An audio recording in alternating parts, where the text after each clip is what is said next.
Welcome to the Holistic Life Navigation Podcast, where we explore life through the lens of somatics. I'm Luis Mujica, a somatic educator who teaches people how to find safety in themselves.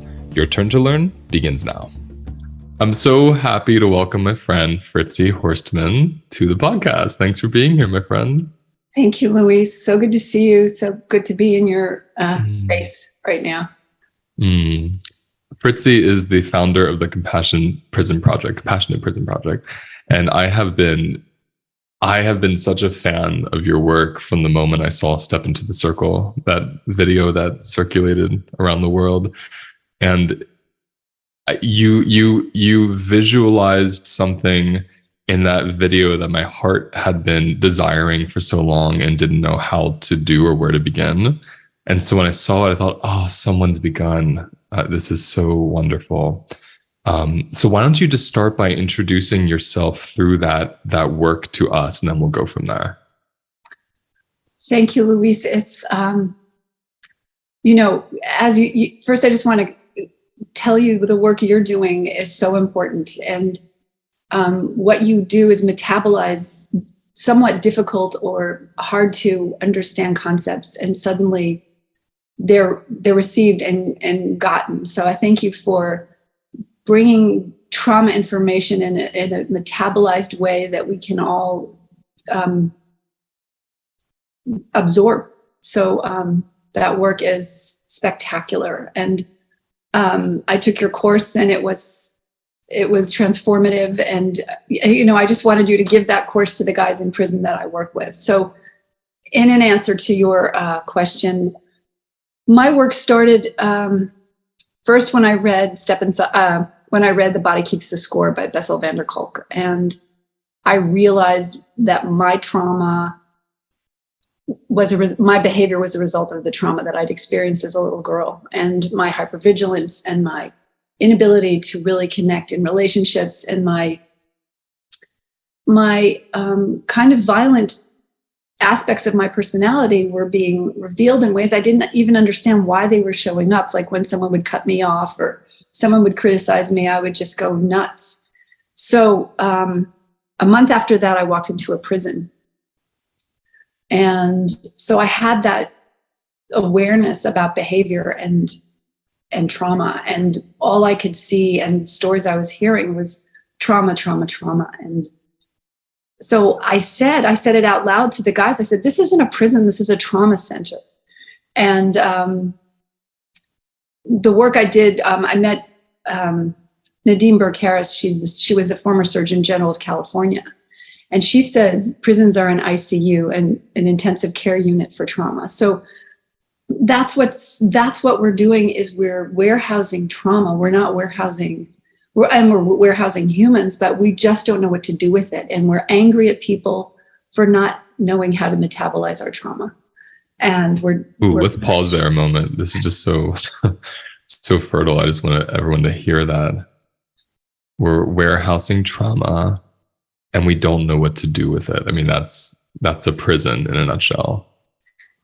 Exactly. And we can also see that in society as well, right? We're all warehousing our own trauma. We all don't know how to metabolize it. We don't know what it is. We don't know why we are this way. And what happens is we double down on our behavior. We're like, we justify what we've done. She deserved to be hit, or he deserved to be yelled at. But what that is the deep shame that we have for doing what we know is not who we are. And that's the work that I stumbled upon. I guess it's it's my divine inspiration and my divine mission. I think it was big, because I cried that whole day in prison, just weeping for the men and weeping for myself and weeping for the world. Honestly, this is the deep pain that we're all harboring. We're all holding this pain because we know what we're doing is wrong. We know that this is not how we treat other people. The Bible has it in there, and the golden rule, and we just know instinctively this is wrong. But we're doubling down on it. We're justifying what we're doing, and so my when I walked out of that prison that day, I said, it's my obligation. I wrote that in my journal. It's my obligation to do something here. It wasn't like, oh yeah, I should donate to this cause or whatever. It was an imperative. It was, you got to make a right turn and everything else is going to change. And it did. It was fast and furious. It took about a year for me to figure it all out. But then in 2020, I went into a prison, the same prison that I visited the first time. And I was like, I'm going to teach these guys about compassion, trauma, and kindness and gratitude, and just kind of all the things that I was starting to work on with myself. And together, those 35 magnificent men helped me figure out how to visualize the ACEs quiz, the Adverse Childhood Experiences quiz. And so they, we would take a step in and take a step out. It's like, that doesn't work. But what we realize is just keep walking towards each other. And so for every adverse childhood experience they've experienced, they take a step in the circle. So it's step inside the circle. And, there were a couple of guys who had 10. And then we had 10 ACEs, 10 out of 10. And then we had a supplemental quiz. So those same guys had 10 of those. So it was kind of interesting. They were almost proud of their trauma. The first few times they were tentative, but then, we did it, and we have to do it every time a new person comes into the group so that they can understand. So they would walk proudly, did your parents, neglect you? And they just took a proud step. And, but that was alchemy, because it was shame that they took that first step. And then they realized that this was the reason for their behavior. And one of the guys, this one guy I'm thinking about, he reversed his DNR, his do not resuscitate order, after doing the circle a few times, walking in proudly. So what this did, it empowered him to realize he wasn't a bad person. He wasn't the scum of the earth that he had been told, that had been reinforced by his parents, by the school system, and by the criminal justice system, by society. Society had told him he has no value. And so, which is a lie. That's the lie we're telling people who are addicts, who are homeless. Let's pause there for a minute, because there's two parts to that I find so important. The first part is this awareness that you gained from the book, The Body Keeps the Score, give you an awareness based on your own experiences, and then this one that you could observe and witness, which was, behaviors are not identity, behaviors are not personality, behaviors have nothing to actually do with you. They impact you, they impact people around you, but they're literally symptoms of unprocessed, completely invisible trauma that's in your body, right? There you go again, eloquently just saying exactly what I've said, but in this beautiful way. Thank you for saying that. Well, the thing with you, the special, what drew me to you, because there's a lot of people that do justice reform and such, but what drew me to you was you have such a humanity, and I can feel that you just see yourself in all these people in the prison. And so you're just seeing them as your family. You're seeing them as a kindred spirit that you relate to. And that relationship that you have with them, I'm assuming, brings you into a relationship with parts of yourself. Is that your experience? 100%. And there is no difference. It's quantum, but we are so connected to each other. And when we really realize that, it gives us so much more power and resources, because that's what we're doing. We're cutting off vital parts of ourselves by imprisoning people, by taking that part out. There's that parts, the internal family systems. So we have that part, the exile. And if we don't listen to the exile, what we have is a disrupted system. And so it's to really bring in the exile. That's, if we can love the exile, then we're whole again. And that's, it's such a symbolic process that we're going through, that I'm going through in prison. And see, that's the part that when I was saying there's two parts, that was the second part. Because I was when you were talking about, by the time most people get into prison, not by the time, I would say definitely when they're in prison, and way before then, they've already had this concept, this belief that I don't matter, right? There's already this idea that I'm not a respectable person, I'm a monster, there's something wrong with me, life's not fair, whatever the internalization is from their relational traumas and such.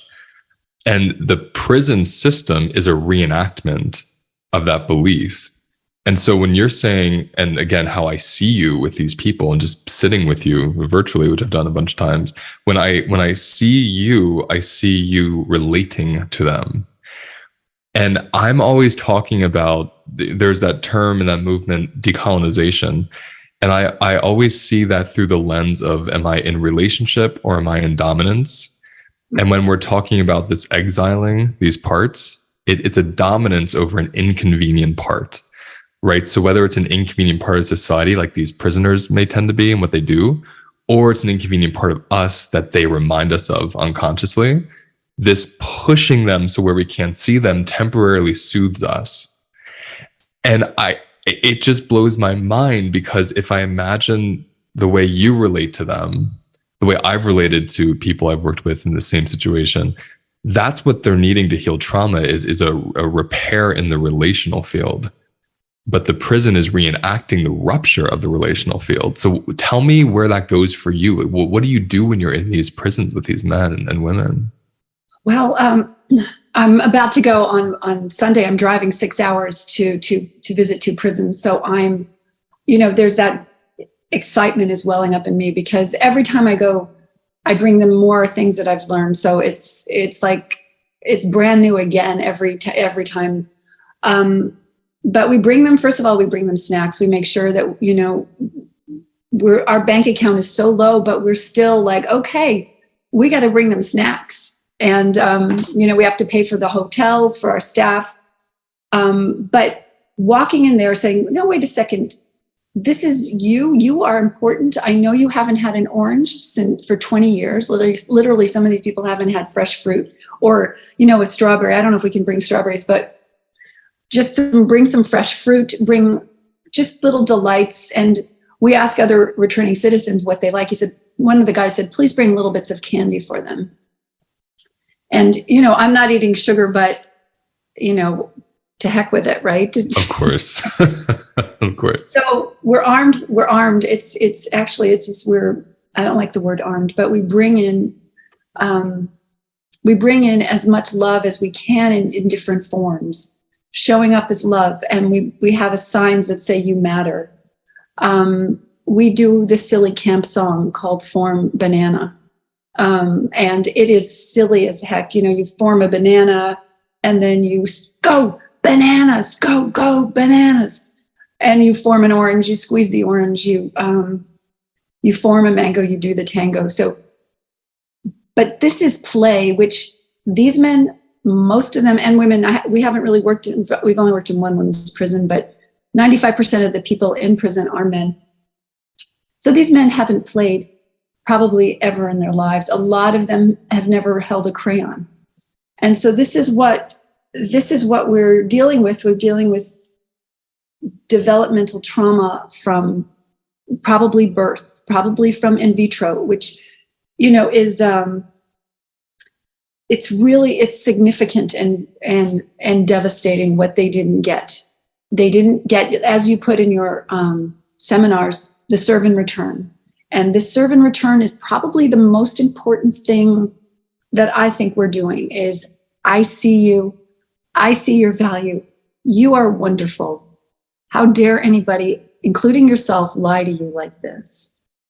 See, what's so important about that is that what you're bringing them through my language is co-regulation. And when you're in first of all, when you're labeled a criminal and it's published about you and there's photos of you on the internet and in the local newspaper, and you're exiled into this really inhumane setting, there's zero co-regulation. So you're released back onto the street, already traumatized and now re-traumatized from the prison. And then you're released, usually in debt because you couldn't afford to be in there in the first place. So no one will hire you because now you have a criminal record.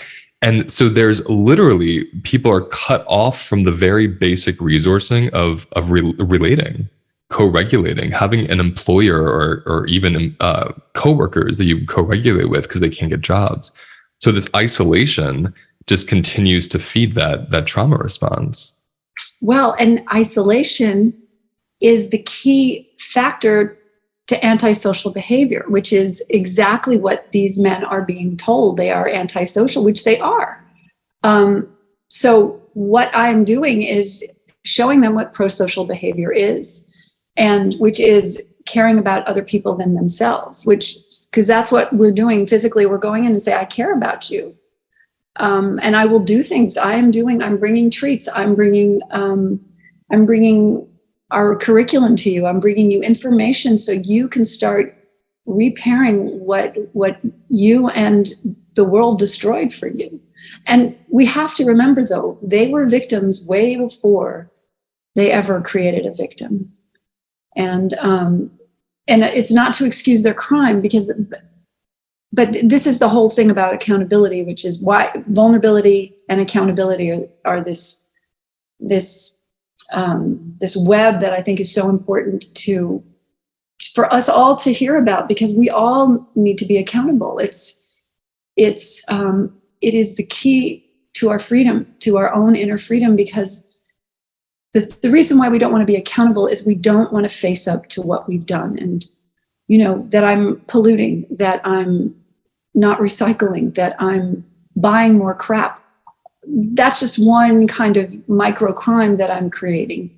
But it's in that accountability that we can change the trajectory of our whole society. Or I yelled at him.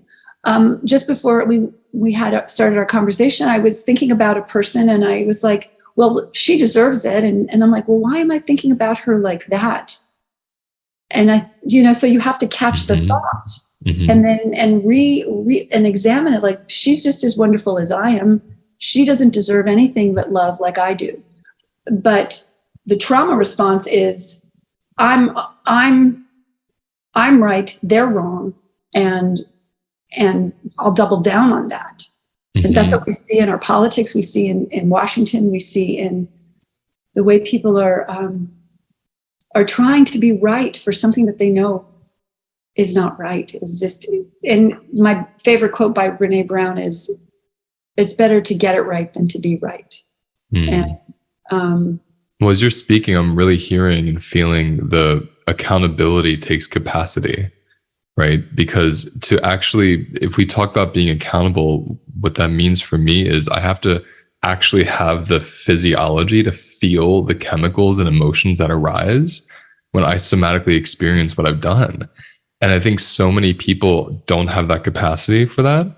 So they shove that part away and they keep acting out because the acting out soothes that part. What's your experience with that? That's so correct. And I didn't even think of it somatically. I just know that accountability is it's the deep work. It's the looking at yourself, but it's also saying through that work with the foundation is that I'm okay. I'm still lovable, even though I did this horrible thing. I'm still lovable, and that's the key here. Course in Miracles. It's workbook 60. It's from 47, but it's 60 is the shortened version. It's the review version, but it says God or the universe doesn't need to forgive you because He knows you're innocent. Forgiveness is for you so you can remember your own innocence. I love that. It's just when I heard that, I was like, oh, that's exactly right. It's for us so because they and we are perfect. We are just divine, perfect, amazing if we look at it. I drive, I'm driving a lot these days, and I'm a passenger and I'm looking at everybody driving by and I'm like, oh, look at that person, look at him, look at her. It's like looking at a new flower in every person. See, that the flower I always talk about these responses and behaviors being things that blossom from us. So I love that you're saying, seeing them as flowers, because we are these expressions of nature. And it's difficult for people to uncouple allowance from love. They tend to see, well, if we love a murderer, that means we love the murder. And this is again where we have to uncouple behavior from identity. If someone kills somebody or steals something or shoots someone, that's not who they are. It's something they did. We don't have to love the crime. It has nothing to do with that. But to transform bodies out of committing crimes, they have to find a safety in themselves. And when another body can love another body unconditionally, they find safety there. They start feeling something they may have never felt on this planet yet. And that's what really transforms people. And so I wonder, can you tell us 1, 2, 3 example, whatever comes to mind, of a situation where you're in front of someone that committed a horrible crime and you saw a shift in them as they started feeling your love, or the people that you work with? Tell us about how that works so people listening can understand, like, what does that look like? Well, it wasn't someone in front of me. It was someone who wrote me a letter. This is the big example, because it goes right back to just what you said. This man murdered his child and his infant child and his girlfriend, and he stabbed them with a knife, the infant, and he had several traumatic brain injuries. His father had bashed his head with a ball-peen hammer whenever he did something wrong, and he had been up for 5 nights. And the cops came, and he said to the cop, "Please tell me that this didn't happen." So I said, "You have to forgive yourself. You have to forgive yourself." And he says, "I can't forgive myself because that would condone what I've done." So even he, just like the general public, has to grok with this separation between what happened 30 years ago and who is the man that is standing before me right now.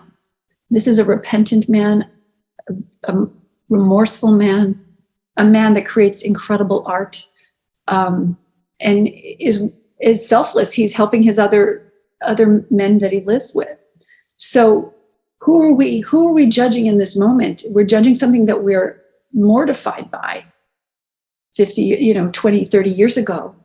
But in how long, Jacques Verduin, who does restorative justice, he says, how many minutes or seconds did that crime take you?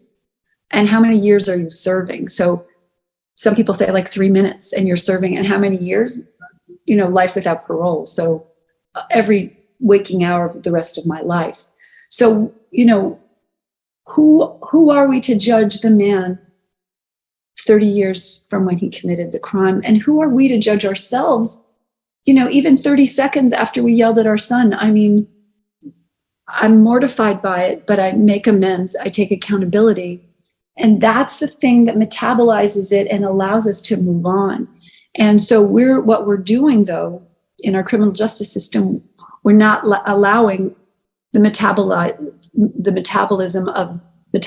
of the crime. We're not allowing the person to say, "I'm sorry. Oh my God, what did I do? Mm-hmm. What have I done? I've affected you. I've destroyed your life. I've taken your son away from you. Oh my God, I owe you whatever it is I can do to repair that harm." That starts the new world. But that's right. But what we do in the criminal justice system is it's like we freeze time. We don't allow for anything to move. So it's a stagnant system, and everybody's impacted by it. The judge, the jury, the people that commit the crimes, the prosecutors, the cops, everything. We're in this stagnant, frozen time. And well, this is where the collective trauma piece comes in, because how can you even make a discernment if you're in a traumatized state? So if you're jury, if you're the judge, if you're police, if you're working at the prison, you can't even fathom the idea of creating a safety for someone that just did something horrendous if your own body is triggered by their acts, because then you're going to go into a fight or flight place and you're going to want to hurt them too. And so sometimes the sentence is the way you hurt them, or something, however that expresses. So as you're saying this, I'm noticing the whole collective field of the justice system would have to be trauma informed and would have to even be working on their own individual bodies to be able to properly assess how do we heal this person and simultaneously keep the society safe from them if they want to kill again. Like there's a way to hold both, I believe. And I'm curious where that goes for you. That's so correct. And because when someone hits us or bangs into us, like we're walking in the mall and someone bangs into us, our immediate response is to, we're in fight or flight. Suddenly we're angry, we're cranky, we're pissed off, and we want to get back at that person. So this is a natural occurrence of trauma, of being injured or being hurt or being struck. So we cannot be mad at people for their instincts. This is an instinctual. The criminal justice system is an instinct, but it's also kind of mob mentality because it is not in the cortex. It's all in fight or flight. So as was the crime. Exactly. So it's perpetuating itself. So it puts everybody in survival instead of, I call it thrival, which is where we can say, okay, let's take a breath here and see what happened here. What happened? Okay, you killed someone. This is not okay. This is horrendous. And we need you to take whatever amount of time it takes for you to recover yourself and then to recover the harm that you committed. Whatever that takes, it could take 2 years, it could take 30 years. And I believe that that's fair. I believe that they definitely need to be removed because they're in a state of dysregulation, and they're antisocial. They're not. That's a great point, because when you say they're in a state of dysregulation, we want to understand that through the lens of a toddler. If a toddler is screaming and throwing things and biting me, do I just, I don't just let the toddler keep biting me. I have to give them a container to help them regulate. So these adults or teenagers, whoever they are, whatever age, when they're committing these violent crimes from the dissociated place, from the survival response place, that's a body in a really big way unconsciously asking for a container. So this idea of container, beautiful start. Like step one, we got that down. But it's how we hold the container is what's missing. The container, again, just creates more trauma. So when that person's let out again, if they are, there's going to be a perpetuation, as we see, of second offenses and continuing crimes, are going down the route of drug addiction and suicide. So it's like how we hold the container for them is just like with a 3-year-old. Do we throw them in the room and close the door and say, you're in there for 2 hours because you yelled at me? Or do we go into the room, close the door, hold them, and contain them until their body comes down? Right. Solitary confinement is a big timeout, right? That's years of being in a timeout. And it's, so everybody in the prison system that I'm seeing, everyone is in a trauma response. The officers are, I'd say in 80-90% have PTSD. It's a tour of duty that never ends. Their life expectancy is 59 years old. And I'm starting to work with the officers as well. And our mission at Compassion Prison Project is to create trauma-informed prisons and communities. That's our mission. So people understand what trauma is, what it does to the brain, body, and spirit. And to see someone acting out as a trauma response, not defiance, they might have a traumatic brain injury and they can't understand the words you're saying. So, but when you're traumatized, you see it as defiance, and you're in a state of fight or flight because you walk in there in the morning in your tour of duty that never ends, and you got to put on your hypervigilance suit, which you probably haven't taken off, and you haven't slept enough, you haven't eaten well, you haven't been nurtured by your family because there's a 20% higher divorce rate and separation rate for correctional officers. So you haven't been nurtured in your life. Your life is not wholesome. So you can't bring wholesomeness to the people you're working with. So you have no perspective of who they are. You just see them as the enemy. It's a paramilitary operation. And so it's really about kindly and gently saying, okay, this is a way of doing business. Let's examine this way. And it's not airy-fairy. It's really about saying, this person is traumatized. Someone who commits a crime has a mental disability, I would say, or an injury, a mental injury, because they're not able to use their prefrontal cortex. So their brain is injured and they're doing things that seem right, or their body, it's really their body that thinks it's right. It's That's not right. who they are. That's just, no, go ahead. Who they are. Who they are is a kind, gentle person for the most part, unless they're sociopaths. And then I say, let's examine their brain. Let's get a scan of their brain, or see. You literally just read my mind. That's what I was going to say was, for the most part, there are very little actual sociopaths out there. Like, we think there's all these psychopaths that exist. If someone kills someone, oh, you're a psychopath. No, most of these things, like you're saying, are a trauma response where the person is completely detached from their conscience, from sensation, from any sensibility that says, that's going to hurt them, that's going to hurt me, that's going to hurt the world. That's not even there. It's a pure animal mechanism. And the person that can decide, I'm going to shoot or not, has left the building. This is the same thing that happens with police officers. And I think what's important here that you're bringing in is, when you have trauma-informed justice, you have assessments. And so when someone commits a crime like this, you assess them and you can learn, oh, is this a trauma response? Or is there some kind of, developmental issue in the brain that has led to sociopathy, and you can't even feel ever, 0% of the time. Very rare that the latter is true. It tends to be the former, which means so many people can be completely rehabilitated once they can find a safety in their system. And I guess when you said it's not airy-fairy, I agree. To me, it's like super practical and biological. And even people love science. It's even scientific. You can test these things in lab reports of how the adrenals are functioning, and all these different hormonal components and the serotonin in the brain. You can figure this out biologically.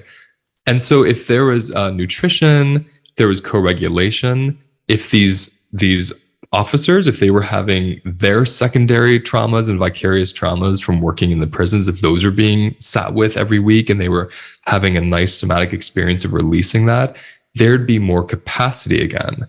But because there's little capacity in these systems of holding people with really dysregulated nervous systems, it's co-dysregulation happening, right? The officers, the judge, the society, the prisoners, the cafeteria worker, everyone's co-dysregulating, except for, you and your group when you come in. It's like, oh, here's the co-regulators. How does the staff respond to you? How do they shift when they see you being tender with the inmates? I'm curious about that. Well, they're very against prison lovers. That's what prisoner lovers. I wondered. And there are, like, we're getting the red carpet for these two prisons we're going to. Like, come in and teach our officers what come in, and we were going to have a group of 50. And they said, no, can we do 85? I'm like, okay, that means more snacks. Yes, let's do it. That means more pens, more materials, more hello, my name is tags. But yes, and it will be less intimate, but that's 35 more people that will walk away that day knowing that they are this beautiful soul with the opportunity to blossom. And it's, it makes me cry just thinking about, we're going to touch probably 400 people in 4 days. And yeah, it's that's such so gorgeous. It's, I wish everyone could feel this way, the way I get to feel going. Well, so you're saying something else where my mind was going earlier. How good it feels for us to not judge, right? So even if these men never transformed, if they stayed in prison forever, they stayed traumatized, nothing ever changed in their lives, how it changes your entire life. Like how I know as a trauma therapist, I drive down the highway and someone cuts me off with their car and they scream at me and they give me the finger. I'm like, that person's in a fight response. Like nothing's personal. I'm just like, oh, that poor sweetheart. I hope they feel better. It changes your whole life, doesn't it? Yes, and I wanted to comment on judgment. I think there's the opposite of judgment is curiosity. The opposite of judgment is forgiveness, and the opposite and judgment is we can only see the world the way we see ourselves. So when we see ourselves judging someone, what are we judging in ourselves? It's really about the world is such the mirror right now of who we are, of of the work that is right in front of us. The work is right there. If you're judging someone, the work is right there.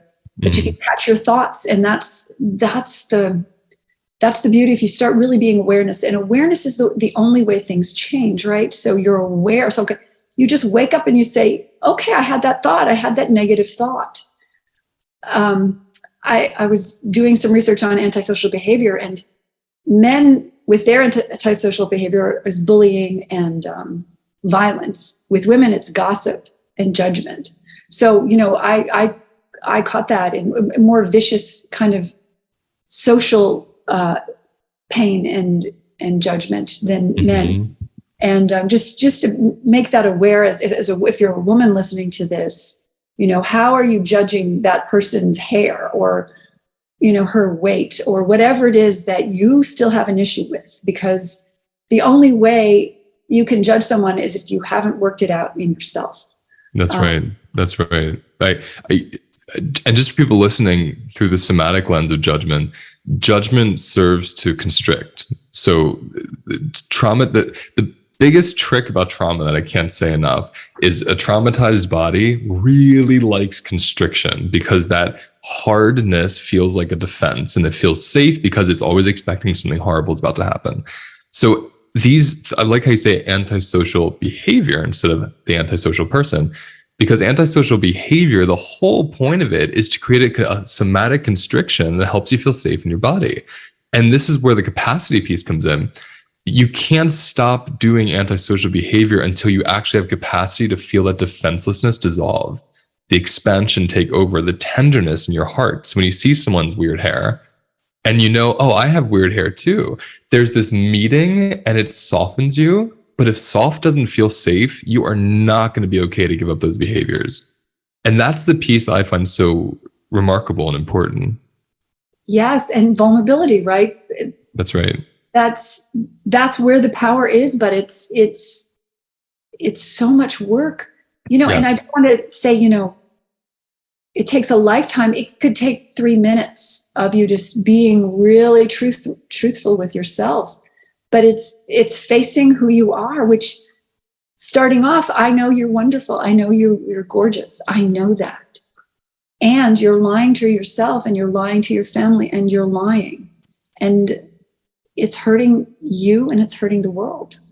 This is the violence that we perpetrate. And no shame. I'm not going to shame anyone because I've been violent to the world for 56 years.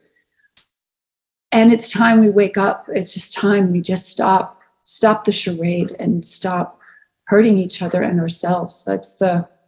Well, you can't be violent if you love yourself, and you can't be violent if you're somatically aware because it hurts you. So if I'm reflexively violent, let's say I cut somebody off or I yell at them or I judge them, if I'm embodied, I feel that like in seconds. It's like a fire. And that tells me, ooh, I'm out of my integrity. But if I don't have a body, the body is the accountability system via sensation. So if I don't have that body, it's like, what tells me I'm out of integrity? Nothing. I'm just spiraling into a web. So you look at the correctional officers and most of the people in prison and their bodies are this tight, it's like impenetrable machine. That's right. It shocked me. I was like, I wanted to just like bang on it and say, come on, yeah. Go, let's open this here. Where is this heart? Where did you hide the heart? And because you can feel that it's all about the heart and and the protection of the heart, that firmness you see in their bodies. There's literally that fascia, those muscles are tightening over the vulnerable heart. It doesn't feel safe. it's true. My posture was always like crunched over because Mine too. I didn't feel safe to be erect Yeah, and it's true. and It's true. and out there. And this work is helping my posture. My neck's getting into shape. Everyone listening, notice that for yourselves for a moment, just what Fritzi said. As you're actually here with us listening, just take a look at your shoulders. Notice, are they pulled up to your ears? Are they kind of falling back and you have a nice stretch? Are they forward and curling in your chest? That's one of the greatest signs we have from our bodies if we feel safe or not on the subconscious level. Because mentally, we might not even notice if we feel safe or not, but the body will show you based on if it's clenching that area. It's one of my favorite ways to notice for myself and others. And any of you who are clenching, just take a breath and see what it's like to pull them back and notice your capacity for it. Does it feel kind of scary to be, like she was saying, erect and not defended? Does it feel empowering? Does it feel strange? Like, notice what that's like for your body. And, one or two more things I want to say, and we have to close. I keep thinking about, humility, and I keep thinking about the amount of people who are wrongfully convicted. And if there's any reason to create a compassionate prison, wouldn't it be for them as well? The people that are serving decades who have not done anything, but because of their race or their class or being framed, they're being treated really poorly. Well, what's so interesting, I've always tried to understand why people are in prison for a crime they didn't commit. Why is that? And I go to karma sometimes. I know that might sound airy-fairy, but there's a reason why they're there. There's a reason that they need to be in this situation. This one man, he's highly lauded, intellectual, amazing. He's in prison. I'm like, wow, why are you there? And so to me, and he says he's innocent. We don't know. But to me, there's a reason you're there. It could be to teach other people. It could be to learn something that you needed to learn, but your soul has put you there. And so when I see people getting out that are innocent, it's like, wow, look what's been done. But again, everyone in prison is innocent, right? That's right. That's right. So they're there for this learning and understanding. And David R. Hawkins kind of gives me, he's like, don't help an addict because you're just going to perpetuate what they're doing. Mm-hmm. And I'm not saying that's true with prison, but there's a gift. It's the containment you're talking about, that something had to give you a pause. And exactly. Someone very dear to my life, her husband was wrongfully convicted and he went to prison for 9-10 months, I think. And I remember looking at it through the lens thinking, why is this for him? Because that's what I would do with myself if I was convicted. Okay, why is this for me? And we can play with little things in our lives, like traffic jams or someone canceling on us, like getting sick when we wanted to really go to a concert. Why am I being stopped here? Can I be with really, we're being invited to be with ourselves. And that's what I witnessed with him, this invitation to be with him. That's the thing here. And that's what prison has to offer. If you take the opportunity, which is the time, you have time to really take the dive into who you are, who we are, and do the work for us. I believe we have salvation in the people in prison. They are doing the work that we don't allow ourselves to have time for. And so it's, if my vision happens, they will show us the way because they are the wounded healers. And even you saying that they'll show us the way, we as a society, if we want to, I don't ever believe in everyone should do that, like whatever someone's willing to do. If we want to be part of this transformation, we have to really believe in transformation, right? We have to understand like something you did isn't something you are, and you can completely transform in a lifetime. Do I want to be part of your transformation, or do I want to be part of pausing you in something you did once? Like, which one do I want to relate to? Yeah. But when we pause somebody, we pause ourselves. So that's the thing, is people are getting stuck in time with these people in prison, people who work in prison. So, it's a real quantum thing. It's kind of an energy. It's weird that thinking about it this way is so kind of, wow. No, I'm with you. That's how I think about it. It's quantum, it's like, wow. I teach us a lot about like somatic time traveling. And so and I'll use the example of like partners, like romantic partners, because more people here can relate to that probably than killing somebody. So if we think of a romantic partner and we think of, let's say it's Friday night and we got in an argument. If my mind and body keeps seeing them as that person that snapped at me on Friday night, my actual biology is in defense of them before they come into the room. So Saturday morning, we sleep, we wake up, my beloved partner comes in, but I'm only seeing them through that biological lens of they're going to snap at me again. So I'm frozen with them on Friday night. And my body isn't in present space. It can't even be curious to wonder, how are they feeling what's going to happen? Because that expected threat is there. Is that what you're talking about? Yeah. Well, and that wasn't what I was talking about, but I love that. We can't move on. Just that we can't move on until this is healed. And I would say that's true with my husband. We were expecting the old tapes to be played. And now we're excited about the new songs we're having to sing. So we're much more alive and much more, but we've been working on this through diet, through chiropractic, through all kinds of, we're just in it to really transform ourselves and each other and our son, which to me is probably the most important work I'm doing. Is the work I'm doing is for my son. It's not, and it's for me too, but what I'm seeing, definitely for you, but I hear it. He's your motivator, perhaps.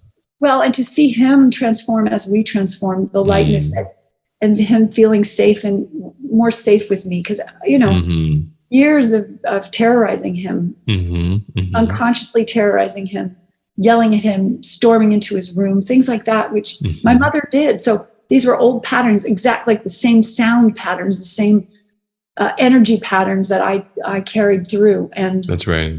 And now we're removing them. And that's what prison is. These are old energy patterns that we need to come in and clean the cobwebs and say, no, we don't have to annihilate people every day. And that's what trauma informed is both of you are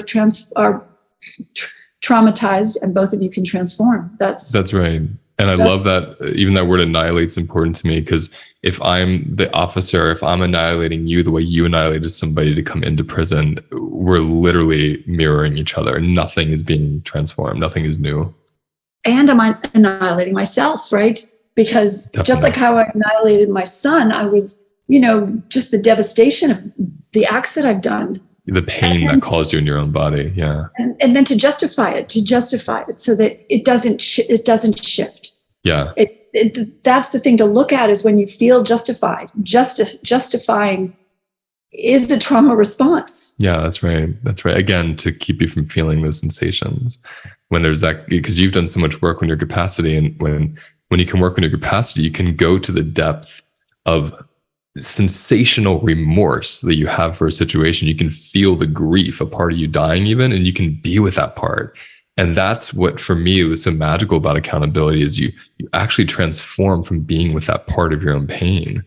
And without the capacity, the trauma response of justification, of denial, of dissociating swoops right in to keep you from feeling that. I'm so happy you came here. I want to know, how can anyone listening donate? How can they reach you? Where can they find your work? CompassionPrisonProject.org is our website. I also have a podcast, Compassion in Action, which I interview the top trauma experts in the world. So through the lens of being incarcerated, to get their perspective of what's happening there. And please donate if you're so inclined. It helps us go to more prisons. I've been to death row. I just interviewed someone on death row who's now, his book is on Oprah's book club. So that Jarvis J. Masters. And, as a society, it's our job to love the exile, love the part of us that we don't want to look at. And when we do that, it changes us and it changes the world. So thank you so much, Fritzi. It's so beautiful. Thank you, Louise. It's just one of the most riveting conversations I've ever had. That's the end of today's episode. Now let's take a moment to notice where we feel the episode in our bodies. Close your eyes. Take a breath. And let whatever wants to come up, come up. And remember, those sensations hold the wisdom that we're looking for. If you want to go deeper, visit holisticlifenavigation.com.